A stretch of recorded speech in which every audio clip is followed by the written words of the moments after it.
এই রান্নাটা তো আমি ১ম বার করলাম। ১ম বার করেও যে এত টেস্টি হয়েছে কি বলবো তোমাদের। নমস্কার, কেমন আছো সবাই? আমি তো খুব ভালো আছি। আর তোমরা কেমন আছো অবশ্যই জানিও। দেখো চিলি সয়াবিন রান্না করেছিলাম। তারই একটা ভিডিও নিয়ে চলে আসলাম তোমাদের সামনে। দেখো সয়াবিনটাকে ১ম এ সিদ্ধ করে নিয়েছি। তারপরে ভালো করে চিপে, চিপে জল ঝরিয়ে তারপরে এর মধ্যে দেখো আদা রসুন গ্রেট করে সয়াবিনটার মধ্যে ভালো করে মেখে নিতে হবে। এর মধ্যে লঙ্কার গুঁড়ো দিয়েছি, নুন হলুদ আর একটু চালের গুঁড়ো দিয়েছি। আমার কাছে কর্নফ্লাওয়ার ছিল না, তাই মুচমুচে হওয়ার জন্য একটু চালের গুঁড়ো দিয়েছি। আর বেসন একসাথে মেখে নিয়ে তেলের মধ্যে ভাজতে হবে লাল লাল করে, সুন্দর করে একটা একটা করে।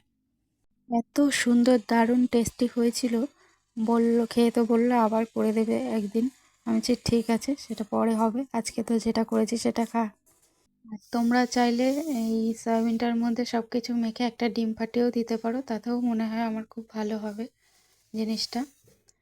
আমার কাছে যেহেতু ডিম ছিল না তাই জন্য আর দিইনি। তো দেখো এখানে আবার কড়াইতে তেল দিয়ে রসুন আর আদা গ্রেট করে ওটা দিয়ে দিয়েছি। দেখো তারপরে তেলের মধ্যে আবার পেঁয়াজ, ক্যাপসিকাম, টমেটো একসাথে ওটা দিয়ে দিয়েছি। ওটা ভাজা ভাজা হতে থাকুক আর এদিকে একটা সস গুলে নেব, সয়া সস, চিলি সস আর টমেটো সস একসাথে গুলে রেখেছি। তারপরে এই যে এটা ভাজা ভাজা হতে থাকুক, একটু ভাজা ভাজা হয়ে গেলে তার মধ্যে সসটা দিয়ে দেবো। দেখো সসটা দিয়ে দিলাম। এবার সসটা একটু ভালো একটু একটু হতে থাকুক, তারপরে জল দিয়ে দেবো।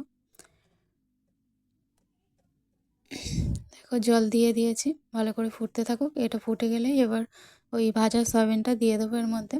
এবার সয়াবিনটা দিয়ে কি এবার সয়াবিনটা দিয়ে এবার ফুটুক একটু, ভালো করে ফুটে গেলেই হয়ে যাবে।